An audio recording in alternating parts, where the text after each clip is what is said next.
কাআন্নাকা কদ খুলিকতা কামা তাশাউ। আল্লাহ যেন নবীকে বলেছেন, ও নবী মুহাম্মদ, আপনি প্রধান অতিথি। মানে কি? কোন নাম সবার উপরে? মাহফিলের প্রধান অতিথির নাম নিচে না উপরে? বলেন বলেন, নিচে না উপরে? বয়ানও সবার আগে? হ্যাঁ, আজকের পোস্টারে সবার উপরে নাম কার? আমাদের মাওলানা খালিদ সাইফুল আইয়ুবী দামাত বারাকাতুহু। বয়ানও সবার আগে করে চলে গেছে না? না সবার শেষে? এর মানে যিনি প্রধান অতিথি, কোন নাম সবার উপরে। আল্লাহ যেন বলেন, ও নবী মুহাম্মদ, আপনি সবচেয়ে আলা, সবচেয়ে আরফা, সবচেয়ে উঁচু, সবচেয়ে শ্রেষ্ঠ, সবচেয়ে উত্তম, কিন্তু আসবেন সবার শেষে। আসবেন সবার শেষে। আপনার আগে আদম আসবে, নূহ আসবে, দানিয়াল আসবে, মূসা আসবে, ঈসা আসবে, ইউসা বিন নুন আসবে। ও নবী মুহাম্মদ, আপনার আগে না এমন এক নবী আসবে, নাম হবে ইউসুফ। এমন সুন্দর চেহারা আমি আল্লাহ বানায় দেব, আরে মহিলারা তো পাগল থাকবেই, পুরুষটা পর্যন্ত জানালার ফাঁক গলে গলে যার চেহারা দেখবে। ও নবী মুহাম্মদ, আগের সব নবীদের জামাল মানুষ দেখে ফেলবে, তাদের হাসান মানুষ দেখে ফেলবে, তাদের বয়ান মানুষ শুনে ফেলবে। আপনি সবার শেষে আসবেন, তো আপনি বলেন না নাকটা কেমন বানাবো, বলেন না কান কেমন বানাবো, বলেন না চোখগুলো কেমন বানাবো, বলেন না আপনার ব্রু জোড়া লাগাবো না আলাদা হবে, আপনি বলেন চুলগুলো কোকড়ানো হবে না সোজা হবে। আল্লাহ যেন নবীকে জিজ্ঞেস করে করে নবী যেমন চেয়েছেন আল্লাহ নবীকে তেমন বানিয়ে দিয়েছেন। এই জন্যই শামাইলে তিরমিজি এর 7 নম্বর রিওয়ায়াত, জাবের বিন সামুরা একজন সাহাবী ছিলেন রাদিয়াল্লাহু তাআলা আনহু, তিনি বলতেন, রাআইতুন নবী সাল্লাল্লাহু আলাইহি ওয়াসাল্লাম ফি লাইলাতিন ইযহিয়ান। যেদিন আকাশে পূর্ণিমা চাঁদ উঠছে, ওই পূর্ণিমা চাঁদের রাতে আমি একদিন নবীর চেহারার দিকে তাকাইলাম। ওয়া আলাইহি হুল্লাতুন হামরা। ওই সময় নবীর গায়ে একটা লাল ডোরা কাটা জামা ছিল। আমি নবীর চেহারার দিকে তাকাইছি। ফাজালতু আযুরু ইলাইহি ওয়া ইলাল কামারি। আমি একবার নবীর চেহারা দেখি আর একবার আসমানের ওই পূর্ণিমা চাঁদ দেখি। একবার নবীরে দেখি আর একবার আসমানের চাঁদ দেখি। ফালা হুয়া আহসানু মিনাল কামারি। আমার বুঝে এসে গেছে আকাশের ওই পূর্ণিমা চাঁদের চেয়ে জমিনে দাঁড়ানো আমার নবীর চেহারা আরো 1000 কোটি গুণ বেশি সুন্দর। এই জন্য শামাইলে তিরমিজির 3 নম্বর রিওয়ায়াত, বারা বিন আযিব রাদিয়াল্লাহু তাআলা আনহু বলতেন, মা রাআইতু শাইআন কাত্তু আহসানা মিনহু। আমি আমার জিন্দেগিতেও নবীর চেহারার মতো এমন সুন্দর কাউকে দেখি নাই। শামাইলে তিরমিজির রিওয়ায়াত নাম্বার 5, হযরত আলী বলতেন রাদিয়াল্লাহু আনহু, লাম আরা ক্বাবলাহু ওয়ালা বা'দাহু মিসলাহু। আমি নবীর আগে এবং পরে নবীর মতো এত সুন্দর চেহারা আর কাউকে দেখিনি। এই জন্যই দালাইলুন নবুওয়া লিল বাইহাকি, ইমাম বাইহাকি রাহমাতুল্লাহি আলাইহি লেখা সিরাতের কিতাব, এবং দালাইলুন নবুওয়া লি আবি নুআইম আল ইসফাহানি, আবু নুআইম আল ইসফাহানি রাহমাতুল্লাহি লেখা নবীর সিরাতের কিতাবে বড় মজার একটা রিওয়ায়াত আসছে। আম্মা জান আয়েশার রিওয়ায়াত। আম্মা জান আয়েশা বলতেন, লাওয়াহি যুলাইখা লাউ রাআইনা জাবিনাহু লা আসারনা বিল কাতইল কুলুবি আলাল ইয়াদি।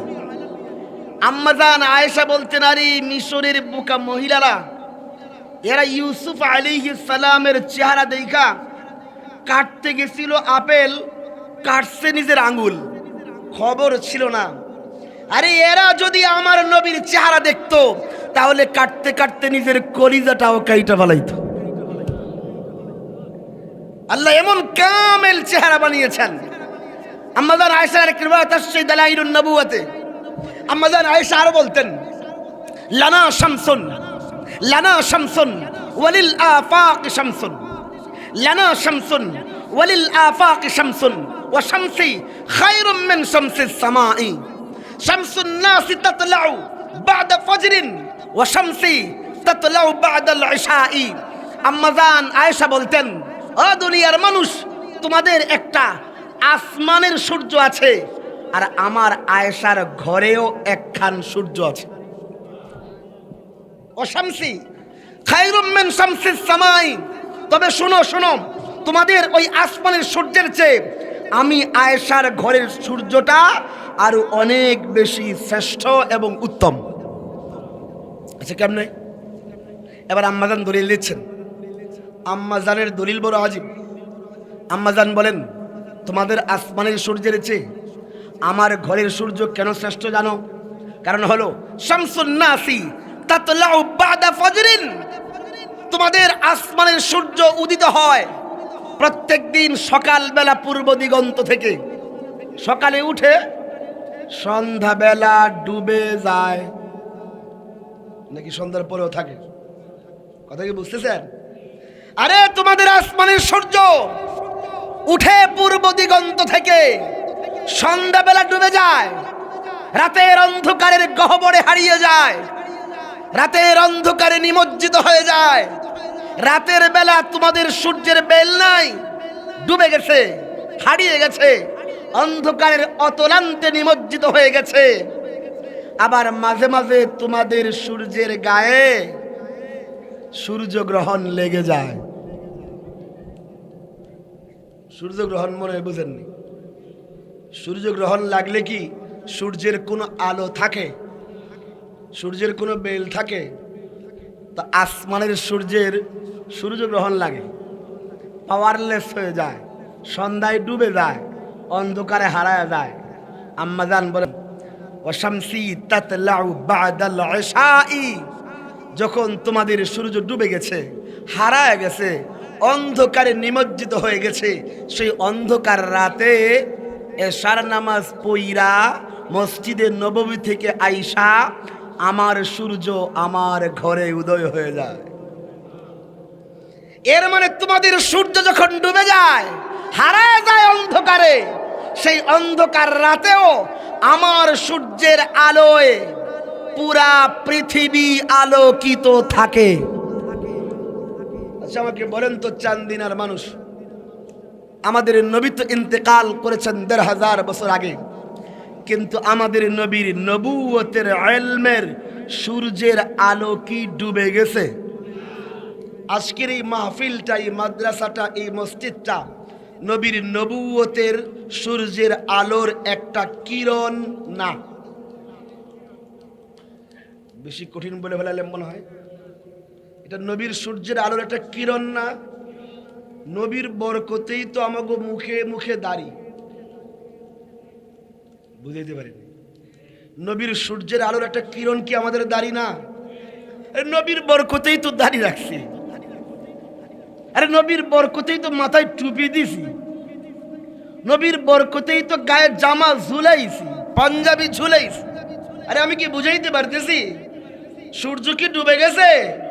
নবীর বরকতেই তো মসজিদ হয়েছে, নবীর দ্বীনের বরকতেই তো মাদ্রাসা হয়েছে, নবীর সূর্যের আলোর বরকতেই তো আজকের এই মাহফিল হয়েছে। নাকি কোনো সন্দেহ আছে? এর মানে সূর্য ডুবে না তো? সেটা তো প্রসঙ্গ চেঞ্জ হয়ে যায়। কোরআন কারীমে নবীকে আল্লাহ সিরাজাম মুনীরা বলেছেন। সূর্য বলছেন সূর্য, আকাশের সূর্যকে সিরাজাম ওয়াহাজা বলা হয়েছে। এটা তীব্র আলোওয়ালা সূর্য বলা হয়েছে। যেই সূর্যের আলোতে তেজস্বী ভাব আছে, তেজস্ক্রিয়তা আছে, তাকাইলে চোখ উল্টে আসে, শরীর ঘামে যায়, বেশিক্ষণ দাঁড়া থাকলে শরীর কালো হয়ে যায়, ফুসকা পড়ে। কিন্তু আল্লাহ বলছেন নবীও আমাদের সূর্য, তবে সিরাজ ওয়াহাজ নয়, তীব্র ঝাঁঝালু আলোওয়ালা নয়, সিরাজাম মুনীর, স্নিগ্ধ আলোওয়ালা। যেমন চাঁদের আলো, দেখো না চাঁদের আলোর দিকে বুড়াও তাকাইতে পারে, জুয়ানও তাকাইতে পারে। চাঁদের আলো শরীর ঘেমে যায় না, শরীরের মাঝে জ্বলন শুরু হয় না, শরীরে তেজস্ক্রিয় ভাব হয় না, সূর্যের আলো তো হয়। নবীকে আল্লাহ সিরাজ তো বানিয়েছেন, সূর্য তো বানিয়েছেন, ঝাঁঝালু আলোওয়ালা নয়, স্নিগ্ধ রহমতের আলোওয়ালা। দেখি আমি বুঝাইতে পারি কিনা। আল্লাহ বড় আজীব উদাহরণ দিয়েছেন। আমি বানাইছি তো বানাইছি, সূর্য বানাইছি। এই নবী সূর্য মানে কি? দেখো নাই, দেখো নাই, সূর্য ওঠার আগে কি হয়? অন্ধকার থাকে। সূর্য আসার আগে কি থাকে? রাত থাকে। রাত থাকে মানে কি? পুরা পৃথিবী অন্ধকারে থাকে, আধারে নিমজ্জিত থাকে। যখন অন্ধকার থাকে তো মানুষ অন্ধকার দূর করার জন্যে কেউ লাইট জ্বালায়, ল্যাম্প জ্বালায়, মোমবাতি জ্বালায়। কেউ আলো দিয়া পুরা দুনিয়া আলোকিত হয়? না না, অল্প একটু জায়গা আলোকিত হয়। যেখানে জ্বালাইছে ওই জায়গার আশপাশ আলোকিত হয়। বুঝেন বুঝেন, নবুয়তের আকাশে, নবুয়তের আকাশে আল্লাহ আমাদের নবীকে সূর্য বানিয়েছেন।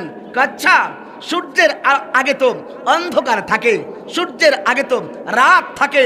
তাহলে বুঝেন বুঝেন, ওই রাত বাবা আদম থেকে আমাদের নবী পর্যন্ত এই লম্বা সময় ছিল নবুয়তের রাত। ওই রাতের মাঝে মানুষ তো পথ চলতে হবে, মানুষের রাস্তা চিনতে হবে, মানুষের ঘর সংসার করতে হবে। তো কেমনে করবে? আলো দরকার, আলো দরকার। তাহলে কি দরকার? আলো। তো আল্লাহ তাআলা নবুয়তের আকাশে এক একটা নক্ষত্রপুঞ্জ জ্বালিয়ে দিয়েছেন, এক একটা নক্ষত্রপুঞ্জ জ্বালিয়ে দিয়েছেন। নক্ষত্র যখন জ্বলে অল্প জায়গা আলোকিত করে। নক্ষত্র যখন জ্বলে পুরা দুনিয়া আলোকিত হয় না। নক্ষত্র যেখানে জ্বলে আশেপাশের ছোট্ট এলাকা আলোকিত হয়, দুনিয়া আলোকিত হয় না। নক্ষত্রের আলোতে পুরা জমিন আলোকিত হয় না। নক্ষত্রের আলোতে উপরটা আলোকিত হয়, ঘরের ভিতর আলোকিত হয় না। নক্ষত্রের আলোতে গাছের উপরে আলোকিত হয়, গাছের নিচ আলোকিত হয় না। কিন্তু যখন সূর্য উঠে, সূর্য উঠলে দুনিয়া আলোকিত। সূর্য উঠলে ঘরের বাহির কোথাও আলোকিত, সূর্য উঠলে ঘরের ভিতর কোথাও আলোকিত, সূর্য উঠলে গাছের উপর তাও আলোকিত, সূর্য উঠলে গাছের নিচ সব আলোকিত হয়ে যায়। সূর্য যখন উঠে ছোট্ট এলাকা নয়, পুরা দুনিয়া আলোকিত করে, পুরা দুনিয়া আলোকিত করে। ভালো করে বুঝেন, ভালো করে বুঝেন। আদম থেকে ঈসা পর্যন্ত নবুয়তের আকাশে আল্লাহ ছোট্ট ছোট্ট আদম নামে তারকা জ্বালিয়েছেন, নূহ নামে আরেক নক্ষত্র জ্বালিয়েছেন, দানিয়াল নামে আরেক নক্ষত্র জ্বালাইছেন।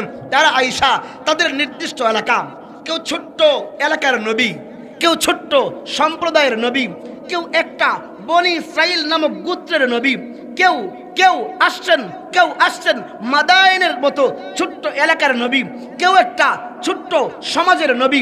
এইভাবে নবুয়তের আকাশের ওই ছোট্ট ছোট্ট তারকাগুলি, ওই নূহ, দানিয়াল, মূসা, ঈসা, আইয়ুব, জাকারিয়া, সুলাইমান, শীষ নামক ওই সকল নক্ষত্রপুঞ্জ নবুয়তের আকাশে তার নিজস্ব এলাকায় আলো বিতরণ করেছে, আলো জ্বালাইছে।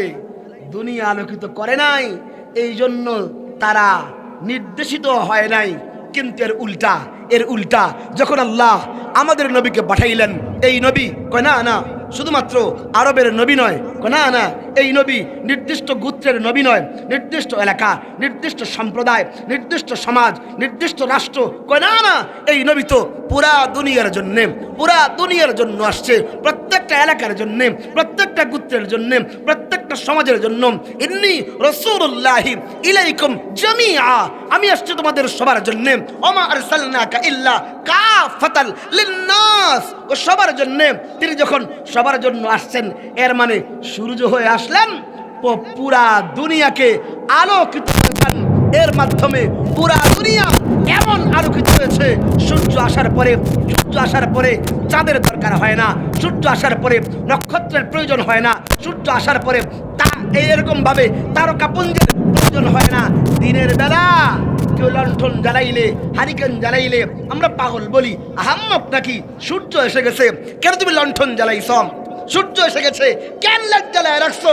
নবুয়তের আকাশে মুহাম্মদুর রাসূলুল্লাহ নামক সূর্যের যখন উদয় হয়েছে, আদম থেকে ঈসা পর্যন্ত আর কোন নবুয়তের তারকা কেউ জ্বালালে, তার অনুসরণ করলে ওই ব্যক্তি আহমক, বোকা ছাড়া আর কিচ্ছু হতে পারে না।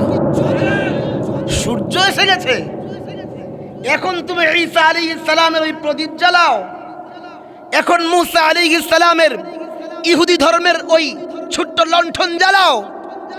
পাগল ছাড়া এমন কাজ কেউ করতে পারে? বলেন পারে? সূর্য জ্বলে গেছে, সূর্য উদয় হয়ে গেছে, সূর্য উঠে গেলে আর লণ্ঠন বাতির কোনো দরকার থাকে? আল্লাহ আমাদের নবীকে সিরাজে মুনির বানিয়েছেন, নবুয়তের আকাশের সূর্য বানিয়েছেন। আল্লাহ তাআলা এমন এক দামি নবীর উম্মত আমাদেরকে বানিয়েছেন। দিল থেকে আবারও বলি আলহামদুলিল্লাহ। আমার কথা কি পেছন থেকে শোনা যাচ্ছে? লাইট আসার, কারেন্ট আসার আগে আমরা, সময় তো কম, আমি একটা মূল কথা বলবো, এই জন্য লম্বা ভূমিকা নিচ্ছি, তো বুঝেন। আচ্ছা, আবার বলেন তো, আল্লাহ আমাদের নবীকে কি দিন দিয়েছেন? আমার গলা এমনি বসা, বলেন না কি দিন? আর নবীরে কেমন বানিয়েছে? আরে বলেন না কেমন বানিয়েছে? দিন ও কামেল নবীও, সবাই বলেন না দিন ও কামেল নবীও। আচ্ছা দেখি আমি বুঝাইতে পারি কিনা। ধরেন এখানে কোনো গ্লাস টাস নাই, এখানে ধরেন একটা গ্লাস, বাটা, বোতল। এই বোতলের মাঝে এই যেখানে গ্লাস আছে না, দেখায় আমার দিকে তাকাইছেন সবাই? এই গ্লাসের মুখ পর্যন্ত যদি আমি পানি দিয়া ভরি, এর মানে এই গ্লাসটা পানিতে কামেল। বলেন কিসে কামেল? আমি কি বুঝাইতে পারি? নাকাশ না তো, অর্ধেক থাকলে নাকাশ হতো। মুখ পর্যন্ত পানি হওয়া মানে কি? এটা পানিতে নাকাশ না কামেল? মন খারাপ করি বলেন তো কি? আচ্ছা, এখন এই গ্লাসটা পানিতে কামেল হবার পরে এক ব্যক্তি এক জগ নিয়ে আসছে, জগ ভর্তি পানি। আমরা জিজ্ঞেস করলাম এই পানি কি করবা? কই বোতলের মধ্যে, এই গ্লাসের মধ্যে আমি পানি রাখবো। বুঝাইতে পারতেছি? আপনারা কি বলবেন? হ্যাঁ, দুটো জিনিস বলুন। এক নম্বর হচ্ছে বলুন তুই এটা কানা, আন্দা, চোখে দেখোস না? কানা না হলে যেই গ্লাসটা পানিতে কামেল, এখানে নতুন করে পানি তুমি কেমনে প্রবেশ করাইবা? বুঝাইতে পারতেছি না মনে হয়? আমি কি বুঝাইতে পারতেছি? অনেক দামি একটা কথা বলবো, বুঝেন? এর মানে কি বোঝা গেল? কোনো জিনিস কামেল হয়ে গেলে সেখানে নতুন করে কোনো কিছু প্রবেশ করানো যায়? বুঝা বলেন যায়। তো কামেল হয়ে গেছে, নতুন করে কিভাবে তুমি নতুন জিনিস ঢুকাইবা? ভালো করে বুঝেন, ভালো করে বুঝেন। যদি কোনো ব্যক্তি এরপরে ঢুকাতে চায়, হয়তো সে অন্ধ, চোখেই দেখে না, অথবা একটা বদ্ধ উন্মাদ পাগল কিংবা অন্ধ ব্যক্তি ছাড়া কামেল বস্তুতে নতুন করে কোনো কিছু প্রবেশ করানোর মতো আহামকি করতে পারে? বলেন পারে? আবারও সবকটা শোনান। দিন নবীও আর কামেল হয়ে গেলে সেখানে নতুন করে কোনো কিছু প্রবেশ করানো যায় না। বুঝা গেল ভারতের পাঞ্জাবের গুরুদাসপুরের কাদিয়ান নামক এলাকায় জন্ম নেওয়া এক কুলাঙ্গার মির্জা গোলাম আহমদ কাদিয়ানি নিজেকে ইসলামের নবী দাবি করেছে। ইসলামের ডুপ্লিকেট নবী, বুরুজি নবী, জিল্লি নবী, মানে 2 নম্বর নবী দাবি করেছে। আমরা বলি আহাম্মক, তুমি কি জানো না ইসলাম তো কামেল, ইসলাম তো পূর্ণাঙ্গ, নবীও কামেল, দিনও কামেল।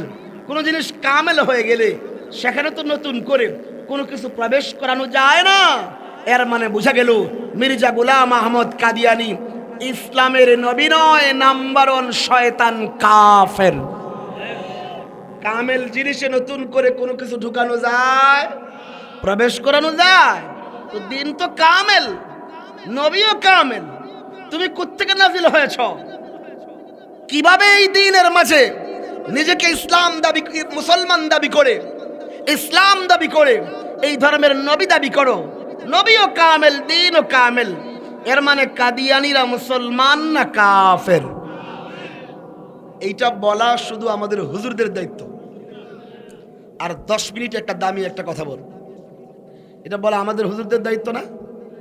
আপনাকে কোনো দায়িত্ব নাই তো? আচ্ছা, দায়িত্ব যদি না থাকে তাহলে আমাকে আজকে একটু হাত তুলে দেখা দেন যে কারা কারা নবীর সুপারিশ পাওয়ার কোনো দরকার নাই, এরকম কার কার আছে? হাত তোলেন তো দেখি। হাসরের ময়দানে নবীর সুপারিশ লাগবে না, কে কে আছে? কেউ আছেন? সুপারিশ লাগবে? সত্যি সত্যি লাগবে না? আমাদের মোহতামিম সাহেব মুফতি দ্বীন মোহাম্মদ সাহেবের হলেই হবে, আপনার লাগবে না? লাগবে। আচ্ছা, নবীর হাতে হাউজে কাউসারের পানি পান করা লাগবে না, এরকম কে কে আছে? লাগবে সবার? সত্যি সত্যি লাগবে। এটা যে কেমন দামি আমি কেমনে বুঝাই দেখি, অল্প কথায় বুঝাইতে পারি কিনা। এই দুনিয়ার জমিনে আকাশ থেকে যে সূর্যটা আসে, জমিনে তার বিকিরণ ফেলে, এই সূর্যটা এই জমিন থেকে 1500 কিলোমিটার দূরে, 1500 কোটি কিলোমিটার দূরে, 1500 কোটি কিলোমিটার দূরে। এই 1500 কোটি কিলোমিটার দূর থেকে যে সূর্যটা দুনিয়াতে আলো ফেলে, তাও একটু বেঁকা হয়ে ফেলে, সোজা ফেলে না। এই সূর্যের আলো যখন মধ্য দুপুরে পৃথিবীর মধ্যে আসে, পৃথিবীতে আসার পরে এই জমিন যেহেতু মাটির জমিন, মাটি সূর্যের তাপ শোষণ করে। এই জমিনে অসংখ্য অগণিত নদী নালা আছে, খাল বিল আছে। নদীর পানিগুলো সূর্যের তাপ শোষণ করে এবং এই জমিনে অসংখ্য অগণিত গাছপালা আছে। এই গাছ তরুলতা সূর্যের তাপ শোষণ করে, বুঝেন? জমিনও শোষণ করে, পানিও শোষণ করে, গাছপালাও শোষণ করে। আর সূর্য 1500 কোটি কিলোমিটার দূরে। এত দূরে থাকার পরেও এই সূর্যের আলো যখন জমিনে আসে দুপুরবেলা, ওই সূর্যের আলোর সামনে 2-3 ঘন্টা তো দাঁড়া থাকাই যায় নাকি? না খারাপ লাগে? শরীর পুড়ে যায়, জ্বলে যেতে যায়। ভালো করে বুঝে। কেমনে বুঝায় নবীর সুপারিশ যে কেমন দাবি হবে? হাসরের ময়দান এমন এক ভয়ানক জায়গা, যে জমিনে সূর্য থাকবে মাত্র 1.5 কিলোমিটার উপরে। সূর্য থাকবে সরাসরি জমিনের দিকে মুখ করা। আর যেই জমিনের উপরে সূর্যের তাপটা পড়বে, এই জমিনটা হবে তামার জমিন, মাটির না, যে সূর্যের তাপ শোষণ করবে। তামা কখনো তাপ শোষণ করতে পারে না, তামা দ্রুত গরম হয়ে যায়, তাপ উল্টা ফেরত দেয়। আর হাসরের ময়দানের জমিন হবে তামার জমিন। ওই জমিনের মাঝে একটা গাছও থাকবে না। এর মানে সূর্যের তাপ শোষণ করার মতো কোনো তরুলতা বৃক্ষরাজি নাই। ওই জমিনের মাঝে কোনো নদী নালা খাল বিল থাকবে না সূর্যের তাপ শোষণ করার মতো। এর মানে জমিন তামার, গাছ নাই, পালা নাই, তরুলতা বৃক্ষরাজি নাই, নদী নাই, খাল বিল নাই, সাগর নাই। সূর্যের তীব্র বিকিরণ জমিনের দিকে নিক্ষিপ্ত হবে। সূর্যের তীব্র আলোতে মানুষের এই মগজগুলো ভাতের মারের মতো টকবক করে ফুটতে থাকবে। মানুষ ঘামতে শুরু করবে। ঘামতে ঘামতে কারো কোমর ডুবে যাবে, গলা ডুবে যাবে, কেউ মাথা পর্যন্ত ডুবে গিয়ে হাবুডুবু খাইতে থাকবে। জাহান্নাম লাফাইতে থাকবে। 70,000 ফেরেশতা জাহান্নামকে বেরি দিয়ে আটকায় রাখবে। জাহান্নাম চিৎকার করে করে বলবে, আল্লাহ, আমরা যখন বানাইছিলাম আমি বলছিলাম আল্লাহ আমার খাবার কি?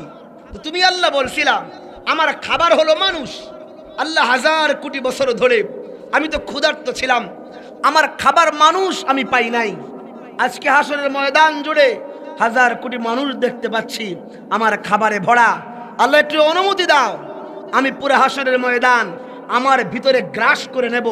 ক্ষুধার্ত জাহান্নাম চিৎকার করতে থাকবে এমন এক ভয়ানক ময়দানে, যেই ময়দানে আমার জন্মদাতা বাবা আমাকে বিপদে পড়তে দেখাও, জাহান্নামে পড়তে দেখাও, পালিয়ে যাবে।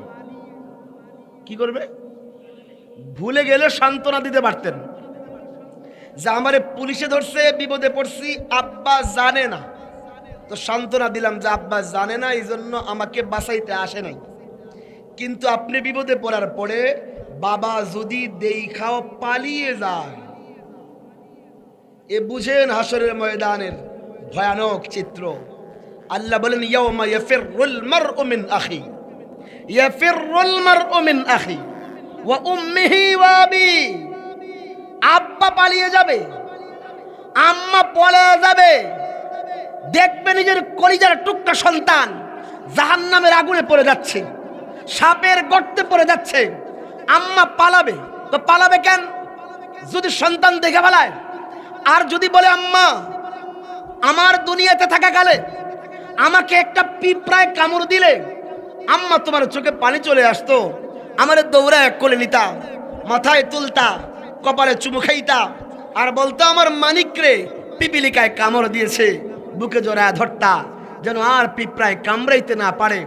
আম্মা পিঁপড়ায় কামড়াইলে তোমার এত দয়া, এত মোহাব্বত, আজকে দেখো না তোমার এই কলিজার টুকটা সন্তান একটা নেকের অভাবে আজকে ভয়ানক জাহান্নামের আগুনে পড়ে যাচ্ছে, একটা নেকের অভাবে ভয়াল বিভৎস সাপের গর্তে পড়ে যাচ্ছে। আম্মা দিয়ে দাও না তোমার আমল নামা থেকে একটা নেক আমল।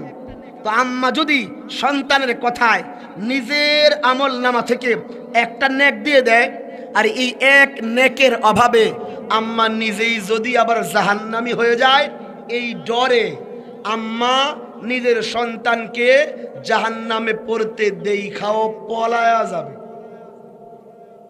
আমি কি বুঝাইতে পারতেছি? এমন এক ভয়ানক ময়দান যেখানে আম্মা সন্তান চিনবে না, বাবা সন্তান চিনবে না, সন্তান মা চিনবে না, বন্ধু বন্ধু চিনবে না, স্ত্রী স্বামীকে চিনবে না, স্বামী স্ত্রীকে চিনবে না।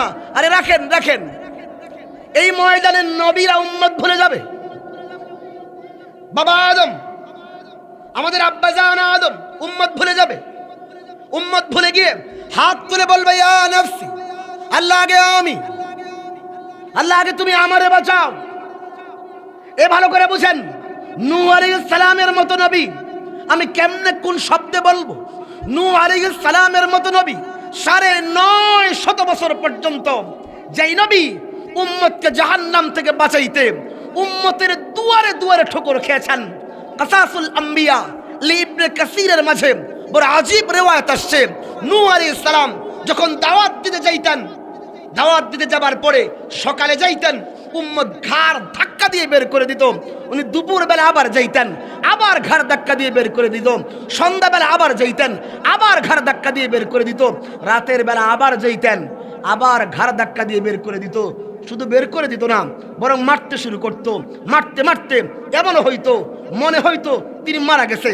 কি পরিমাণ দরদওয়ালা নবী, উম্মতকে জাহান্নাম থেকে বাঁচাইতে কি পরিমাণ ব্যথাওয়ালা নবী।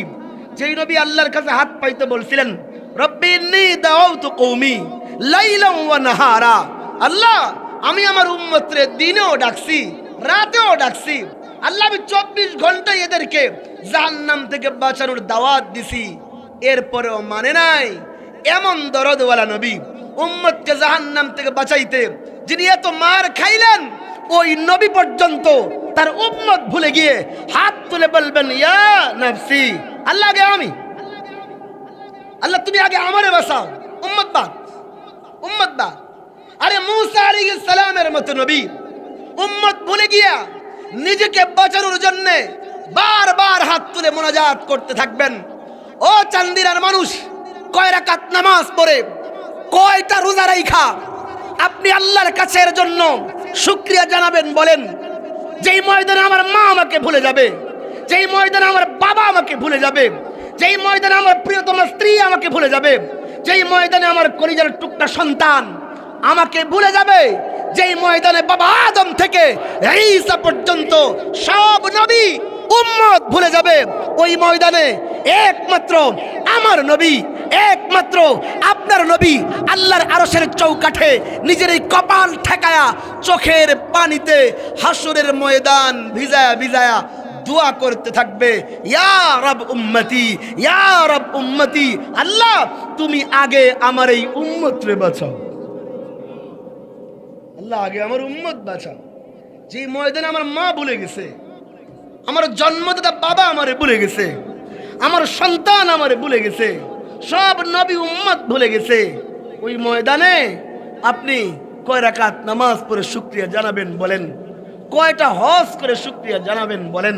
ওই ভয়ঙ্কর বিভৎস স্বার্থপর ময়দানে একমাত্র আমাদের নবী, আপনার নবী, তিনি তার উম্মতকে বলবে না আল্লাহর কাছে হাত পেতে দোয়া করতে থাকবেন। আল্লাহ সান্ত্বনা দিয়ে বলবেন, নবী মাথা উঠান, ওয়ালা সাউফা ইউতিকা রাব্বুকা ফাতারদা। আপনার রব আল্লাহ আপনাকে আজকে এমন দেবে, এত দেবে, এত দেবে, আপনি খুশি হয়ে যাবেন। তুই ময়দানে এই সুপারিশটা কার কার লাগবে? আমার লাগবে। কার কার লাগবে? হাত তোলেন তো, কার কার লাগবে? হাত তোমার, হাত তোমার। সত্যি সত্যি লাগবে তো না? সুপারিশ ছাড়া কোনো গতি নাই। তো সুপারিশ পেতে হলে একটা আহ্বান রেখে আমার কথা শেষ করি। নবীর মাথায় নবুয়তের পাগড়ির সাথে একটা দামি পাগড়ি আল্লাহ পরিয়েছেন, সেটা হলো খতমে নবুয়তের পাগড়ি। এই খতমে নবুয়তের পাগড়ি নিয়ে কুলাঙ্গার কাদিয়ানি টানা হেচড়া করেছে। আমাদের বাংলাদেশে হিন্দু, বৌদ্ধ, খ্রিস্টানরা আছে, তাদের ধর্ম পালন করে আমাদের কোনো আপত্তি নাই। কাদিয়ানি ধর্মের অনুসারীরাও তারা তাদের ধর্ম পালন করুক কাদিয়ানি ধর্মের নামে, আমাদের কোনো আপত্তি নাই।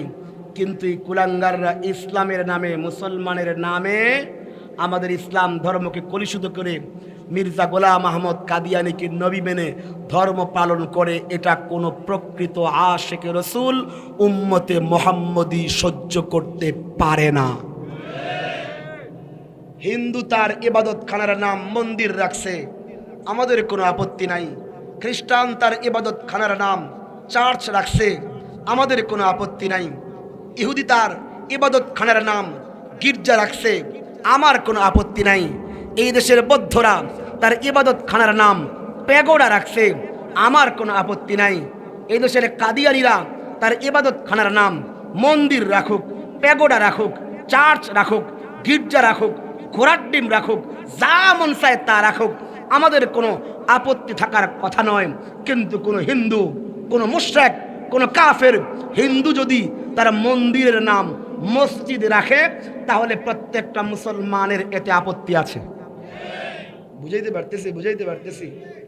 আরে একটা খ্রিস্টান তার ইবাদত খানার নাম গির্জা রাখছে, আপত্তি আমাদের নাই তো। নিজেকে ঈসাই খ্রিস্টান দাবি করে, আপত্তি আমাদের নাই। কিন্তু কোন খ্রিস্টান তার গির্জার সামনে মসজিদ লিখে রাখলে, নিজেকে মুসলিম পরিচয় দিলে, এটা প্রত্যেকটা মুসলমানের এতে আপত্তি থাকবে। বুঝাইতে কি পারতেছি আমি? হিন্দু, খ্রিস্টান, বৌদ্ধদের মতো এই দেশে কাদিয়ানিরাও থাকুক, আপত্তি নাই। কিন্তু মুসলমানদের নবীকে বিশ্বাস না করে এক কুলাঙ্গারকে নবী মাইনা তারা তাদের ইবাদত খানার নাম মসজিদ রাখবে, নিজেকে মুসলমান পরিচয় দেবে, এটা কোন প্রকৃত মুসলমান সহ্য করতে পারে না। এই জন্য আমাদের প্রাণের দাবি হলো কাদিয়ানীদেরকে রাষ্ট্রীয়ভাবে অমুসলিম ঘোষণা করতে হবে। এই জন্য আগামী 15 নভেম্বর ঢাকায় সোহরাওয়ার্দী উদ্যানে সম্মিলিত খতমে নবুয়তের উদ্যোগে সারা বাংলাদেশের সমস্ত উলামায়ে কেরাম সেখানে থাকবেন। বহির্রাষ্ট্র থেকে পাকিস্তান, ইন্ডিয়া, ভারত এবং সৌদি আরব থেকেও বিশ্বের বড় বড় আলেমরা থাকবেন। আপনাদের সবাইকে আহ্বান রাখতেছি, সেই দিন সবাই কাঁধে কাঁধ মিলিয়ে ফজরের পরেই আমরা সোহরাওয়ার্দী উদ্যানে চলে যাব। এক কণ্ঠে আওয়াজ তুলব, নবীর পরে নবী নাই, সংসদে আইন চাই। নবীর পরে নবী নাই, সংসদে আইন চাই। কাদিয়ানি কাদিয়ানি, কাফের কাফের। মনে থাকবে তো ইনশাআল্লাহ? আল্লাহ তাআলা এই কাফের কাদিয়ানিদেরকে রাষ্ট্রীয়ভাবে অমুসলিম ঘোষণার জন্য যদি আমাদের জান দিতে হয়, আল্লাহর কসম আমি হাজির আছি। রাজি আছেন ইনশাআল্লাহ? আল্লাহ তৌফিক দান করেন, আমিন। ওয়া আখিরু দাওয়ানা আলহামদুলিল্লাহি রাব্বিল আলামিন। আসসালামু আলাইকুম ওয়া রাহমাতুল্লাহি ওয়া বারাকাতুহু।